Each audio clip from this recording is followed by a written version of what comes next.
Kurnool rural మండలంలోని పంచలింగాల గ్రామంలో సచివాలయంతో పాటు పలు ప్రభుత్వ పాఠశాలల్లో నిర్వహించిన 79వ స్వాతంత్ర దినోత్సవ వేడుకల్లో పాల్గొన్న ఆయన జాతీయ జెండాను ఆవిష్కరించారు. ఈ సందర్భంగా ఎంపీ అందరికీ స్వాతంత్ర దినోత్సవ శుభాకాంక్షలు తెలిపారు. స్వాతంత్ర్యం కోసం పోరాడి ప్రాణాలర్పించిన స్వాతంత్ర సమర యోధులకు నివాళులర్పించారు. అనంతరం ఆయన మాట్లాడుతూ పంచలింగాల గ్రామాన్ని అన్ని విధాలుగా అభివృద్ధి చేయడంతో పాటు పాఠశాలను అభివృద్ధి చేస్తామని తెలియజేశారు.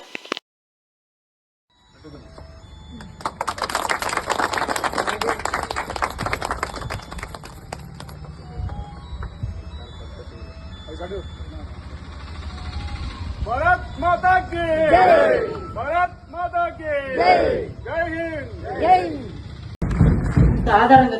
తదితర గ్రామ పెద్దలందరికీ కూడా మా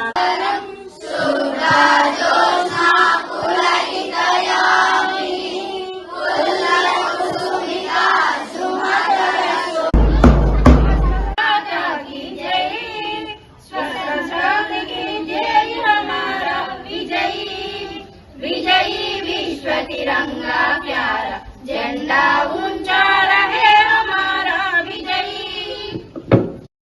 ఆ విషయం నాకు కూడా తెలుసది. నాకు కూడా చాలా బాధాకరంగా ఉంది. ఎందుకంటే పరిపాలనలో భాగంగా కొంచెం సమస్యలు ఉంటాయి. అది మీరు అర్థం చేసుకోవాలి మన గ్రామవాసులు కాబట్టి. ఎందుకంటే నాకు అనుక్షణం ఏదో చేయాలని తపన చాలా ఉంది. అయినా కానీ ఇక నుంచి అయితే మాత్రం పొరపాటున కూడా లేట్ కాదు. ఎందుకంటే పరిపాలనలో భాగంగా ఒక సంవత్సరం అనేది మినిమం పీరియడ్ అది. నిన్ననే డిపిఓ గారిని పిలిపించడం జరిగింది. మొత్తం పంచలింగాలంతా మొక్కలు నాటాలి ఖచ్చితంగా అని చెప్పేసి పంచాయత్ సెక్రటరీ గారికి చెప్పడం జరిగింది. ఈ ఊరి మీద ప్రత్యేక శ్రద్ధ చూపించాలని చెప్పేసి డిపిఓ గారికి ప్రత్యేకంగా ఆదేశాలు జారీ చేయడం జరిగింది.